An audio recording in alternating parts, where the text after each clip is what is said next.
warahmatullahi wabarakatuh. Perkenalkan, saya Maghribia Marbun dengan NIM 21030608. Perkenalkan, saya Istimaria Tamba dengan NIM 21030608. Saya Kevin Ibu Simanjuntak dengan NIM 21030655. Saya Brevin RS, NIM 21030602. Kami dari kelompok 5 kelas peternakan A. Di sini kami akan menjelaskan mengenai studi kasus budidaya ternak puyuh untuk memenuhi tugas aneka ternak dan satu harapan. Tepatnya di X-Farm, itu tepatnya di Jalan Beringin Raya, Kecamatan Labuan Deli, Kabupaten Deli Serdang.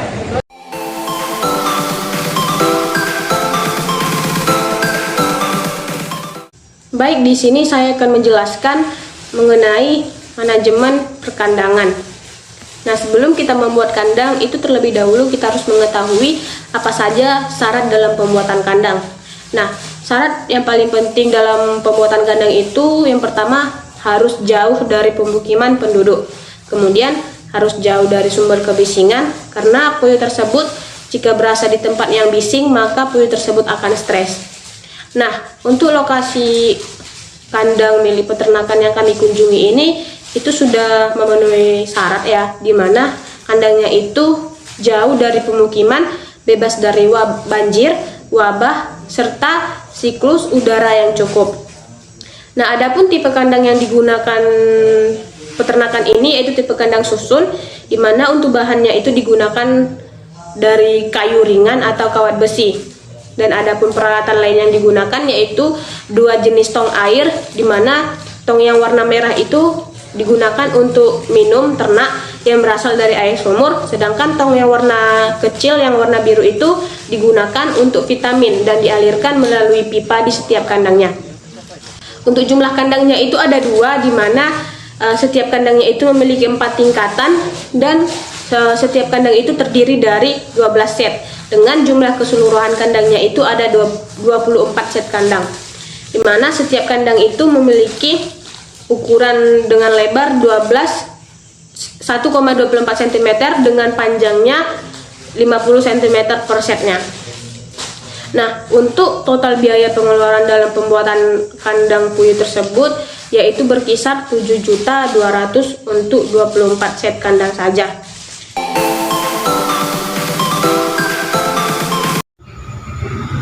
Perkenalkan, saya Istimaria Tamba dengan NIM 21030604. Nah, di sini saya akan menjelaskan tentang manajemen pakan. Pada peternakan Bapak Ade tersebut, beliau memberikan 2 jenis pakan. Yang pertama adalah pakan Vivo dengan kode 311. Kandungan yang ada pada pakan tersebut yaitu kadar air maksimal 14%, protein kasar 19%, lemak kasar 5-8%, serat kasar 4-5%, abu maksimal 7%, kalsium 0,9%, fosfor 0,70%. Nah, pakan ini diberikan kepada anakan puyuh usia 1-28 hari atau pada fase starter. Jumlah dari puyuh yang ada di peternakan Bapak Adi ada sekitar 4.000 ekor. Jadi, ketika puyuh tersebut masih di fase starter, Bapak tersebut memberikan pakannya 24 kg saja untuk 4 ekor puyuh. Jadi jika dihitung untuk dosis per ekor, masing-masing mendapatkan kurang lebih sebanyak 6 gram setiap harinya. Nah, setelah puyuh tersebut memasuki fase grower, pakan yang diberikan untuk mempercepat puyuh bertelur. Pakan yang diberikan yaitu pakan dari Pokpan P304C. Kandungan dari pakan ini terdiri dari kadar air 14%, protein kasar 21,5%, lemak kasar 7%, serat kasar juga 7%, abu 14%, kalsium 3,5%, fosfor 1%. Nah, pemberian pakan pada fase grower yaitu sebanyak 100 kg untuk 4.000 ekor per harinya. Jadi pakan untuk masing-masing ekor kira-kira sebanyak 24 gram per harinya. Kemudian pemberian pakan pada puyuh ini diberikan sekali sehari saja, namun secara bertahap, yaitu dikasih sedikit demi sedikit. Ketika pakan yang dikasihkan sudah habis, kemudian wadahnya diisi lagi hingga pakan yang 100 kg tadi tersebut terbagi rata sampai habis.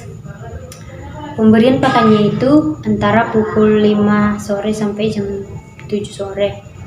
Selanjutnya pemberian minum, yaitu dengan cara dialirkan melalui pipa ke setiap kandang puyuh, yaitu dari tong merah yang berisi air, dan pipanya berjalan otomatis sehingga puyuh bisa minum kapan saja.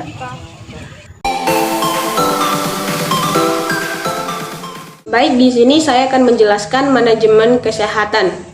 Nah, di mana seperti yang kita ketahui bahwasanya ada bermacam-macam jenis penyakit pada burung puyuh, seperti infeksi bakteri, virus, dan parasit. Nah, untuk vitamin yang diberikan oleh peternakan S-Farm itu berupa Vitacik, di mana Vitacik itu merupakan multivitamin dan antibiotik yang memiliki fungsi untuk meningkatkan pertumbuhan puyuh, mencegah stres, dan meningkatkan daya tahan tubuh terhadap penyakit. Nah, apabila puyuh tersebut sakit atau kekebalan tubuhnya itu menurun, maka cara pencegahan yang dilakukan peternakan S-Farm itu sendiri dengan memberikan vitamin tadi sebanyak 3 kali dalam sehari. Nah, apabila ingin memberikan Vitacik tadi, maka tong yang khusus untuk minum yang warna kuning itu ditutup dulu sehingga vitaminnya itu mengalir dari tong berwarna biru melalui pipa yang disalurkan di setiap kandangnya. Nah, untuk tingkat kematian di peternakan S-Farm ini itu tidak pernah terkena wabah ya, tetapi kebanyakan matinya itu pas masih di saat bibit. Bisa dikarenakan itu saat pembelian bibitnya itu kurang bagus. Dan puyuhnya yang dewasa itu biasanya mati karena sakit. Dan peternakan S-Farm itu sendiri memprediksi tingkat kematiannya itu berkisar 6-7 ekor dalam perharinya. Di peternakan S-Farm itu sendiri kami juga menemukan beberapa telur yang tidak jadi atau biasa disebut dengan abnormal. Contohnya telur yang kerabang telurnya itu menjadi lembek. Nah, adapun faktor yang mempengaruhi kerabang telur menjadi lembek itu salah satunya akibat suhu atau cuaca panas. Di mana cuaca panas juga menyebabkan konsumsi ransum turun sehingga puyuh tidak memperoleh nutrisi dengan cukup. Selama cuaca panas, puyuh akan mulai panting atau megap-megap sehingga banyak mengeluarkan karbon dioksida. Nah, selanjutnya untuk pembersihan kandangnya itu biasanya dibersihkan setiap hari dan di mana biasanya itu dilakukan pada pagi hari. Untuk tempat fesesnya itu disediakan alas di bawah setiap kandangnya itu bahannya itu seperti spanduk. Dan cara pengambilannya itu dilakukan setiap hari juga dengan cara dikumpulkan ke dalam goni yang berisi 50 kilo. Kemudian fesesnya itu dijual dengan harga 7.000 per goni. Biasanya yang membeli fesesnya itu digunakan untuk kompos dan pembelinya itu kebanyakan orang-orang yang berkebun seperti berkebun cabai. Halo, perkenalkan nama saya Brimbing RS, NIM 210306052 dari Prodi Peternakan kelas PTNA dari kelompok 5. Di sini saya akan menjelaskan beberapa tugas saya, yaitu menjelaskan tentang manajemen pemeliharaan pada ternak burung puyuh. Adapun manajemen pemeliharaan yang telah dilakukan oleh peternak tersebut adalah, yaitu yang pertama, mereka membeli lahan yang jauh dari pemukiman masyarakat. Yang kedua, mereka membuat kandang luar atau tempat perlindungan dengan model yang sederhana. Tiga, mereka membuat kandang di dalam sebanyak 48 set. Satu baris itu memiliki 24 set kandang puyuh. Keempat, mereka juga memberi makan puyuh 1 kali sehari, tepatnya di sore hari, sebanyak 1 sak atau 50 kg.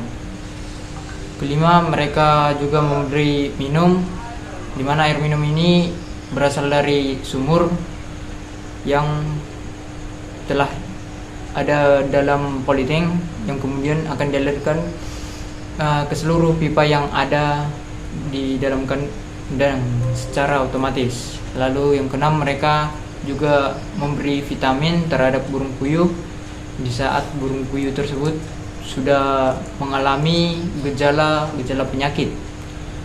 Adapun cara pemberiannya, yaitu mereka juga menggunakan 1 tong, yaitu sebagai pencampur vitamin. Setelah itu mereka akan membersihkan anti airing dari politank dan digantikan dengan tong yang telah terisi oleh vitamin itu. Lalu akan dialirkan pada pipa-pipa yang ada di seluruh kandang secara otomatis juga. Lalu yang ketujuh, mereka akan membersihkan kandang sebanyak 2 kali sehari, tepatnya pada pagi dan sore hari. Ke-8, mereka akan memanen telur di pagi hari maupun siang. Total telur yang dipanen itu sekitar 100 sampai 200 butir telur dari seluruh kandang. Oke, sekian keras. Di sini saya akan menjelaskan manajemen produksi pada ternak burung puyuh di peternakan yang telah kami survei. Adapun data yang telah kami kumpulkan di sana adalah: 1. Mereka memiliki puyuh jenis petelur sehingga keberadaan jantan sangat sedikit. Adapun puyuh jantan dan betina tersebut memiliki ciri-ciri sebagai berikut. Yang pertama, jantan memiliki suara yang lebih berat dari suara betina. Yang kedua, puyuh jantan memiliki dada dengan warna kuning polos, sedangkan yang betina dadanya berwarna kuning tetapi memiliki bintik-bintik atau memiliki corak hitam kecoklat-coklatan. Yang ketiga, puyuh jantan juga bisa berkokok sedangkan betina tidak. Yang keempat, jantan memiliki muka berwarna coklat gelap dengan rahang bawah hitam, sedangkan betina memiliki muka berwarna coklat terang dengan rahang bawah putih. Kemudian ada ciri-ciri burung puyuh yang sudah tak berproduksi lagi, yaitu yang pertama, lubang dumurnya itu sudah mengering. Yang kedua, sudah keriput. 3, terlihat sempit dan bahkan menghitam di bagian area sekitarnya. Adapun umur burung puyuh yang mulai mereproduksi telur adalah sekitar 40 hari setelah menetas atau dalam jangka 1,5 bulan.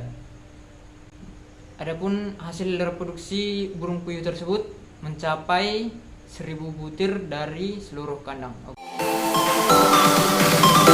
Oke, di sini saya Kevin Bos Majuntak dengan NIM 210306055. Di sini saya akan membahas mengenai analisa usaha dan pemasaran usaha peternakan puyuh, yaitu di peternakan puyuh S-Farm yang terletak di Jalan Beringin Raya, Kecamatan Labuan Deli, Kabupaten Deli Serdang. Nah, jadi peternakan ini baru saja berdiri selama 4 bulan dan juga pastinya untuk usaha dan pemasarannya biayanya masih cukup kecil atau masih bisa kita bilang dengan kata rugi. Kenapa? Karena yang mungkin mereka belum bisa menjual puyuh-puyuh yang afkir, karena puyuh afkir itu berumur sekitar 1 tahun 2 bulan. Dan di sini kita langsung saja membahas mengenai pembukuan yang ada di peternakan ini. Di sini kami mendapatkan datanya dari peternaknya dan bantuan juga dari anak kandang yang ada di peternakan tersebut. Nah, pertama di sini biaya awal pembangunan usaha itu peternakan ini mematok untuk biaya awal itu sekitar 20 juta saja. Jadi peternakan ini dia bersifat close. Nah, jadi 20 juta ini dia membangun hanya untuk membuat membuat atap dari peternakan tersebut. Nantinya dari peternakan atap itu akan kita isi seperti peternakan puyuh kandang-kandangnya.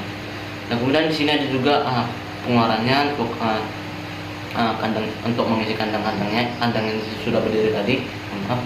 Yang pertama adalah kandang untuk puyuh tersebut itu berjumlah 42 set. Nah, jadi kandang ini terdiri dari broti ringan dan juga kawat.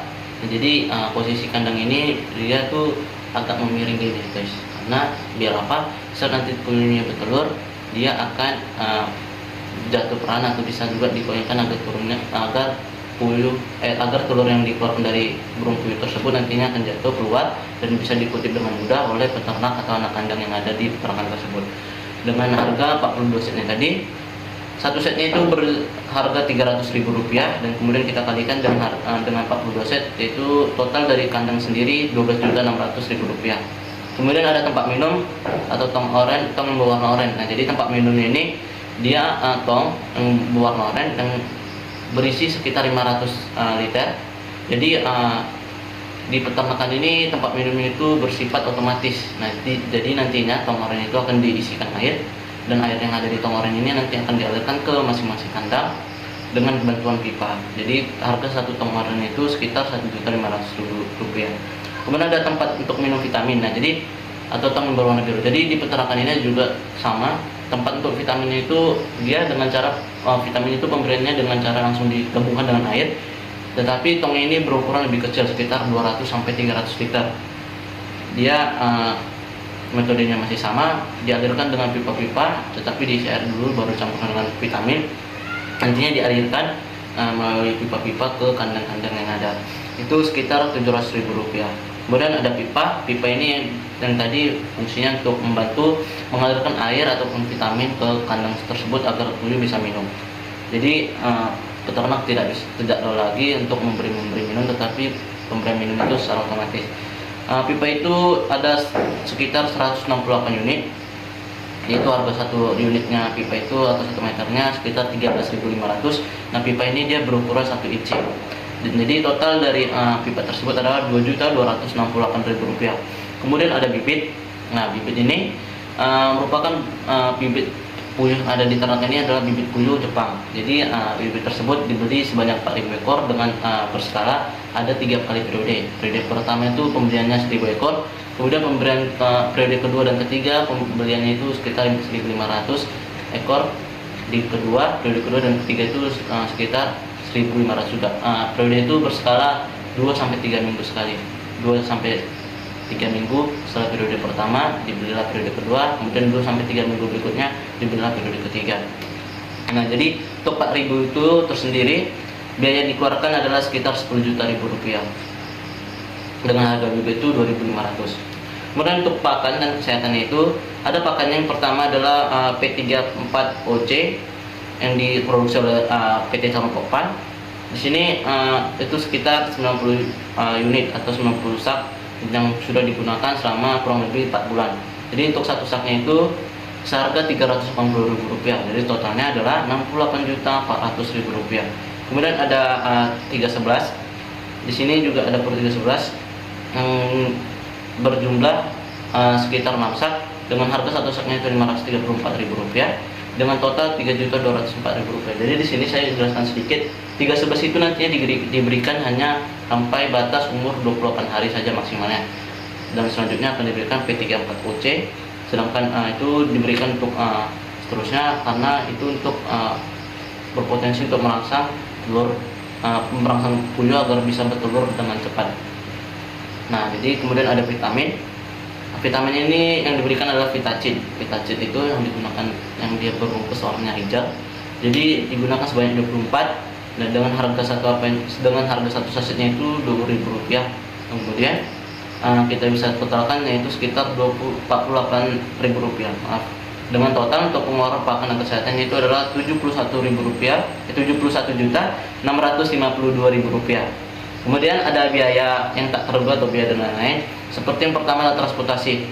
Nah, transportasi ini yang kami dapat datanya sekitar 500.000 rupiah yang digunakan untuk minyak kereta dan juga minyak mobil atau sewa kendaraan yang digunakan untuk penjualan